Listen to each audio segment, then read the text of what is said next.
कोरोनाच्या काळामध्ये मी contract बेसवरती medical officer म्हणून BY हॉस्पिटलमध्ये कार्यरत होतो. त्यावेळेला ताई ह्या नगरसेविका म्हणून कार्यरत होत्या.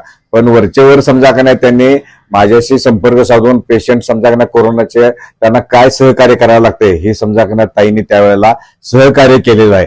त्याचबरोबर त्या वेळेला काही स्वतःला समजा ह्या ठिकाणी आपण लोकप्रतिनिधी किंवा आपण समजा त्यावेळेला आपण कुणीतरी समजा का नाही हे आम्हीच कर्तव्य आहे असे समजून समजा का नाही लोकांना समजा का नाही सहकार्य न करता ग्राउंड लेवलला न उतरता वडगाव मधून समजा बाहेर जाऊन समजा का नाही आपण समजा त्या ठिकाणी थांबले की जेणेकरून आपल्या आरोग्याला काही त्रास होऊ नये.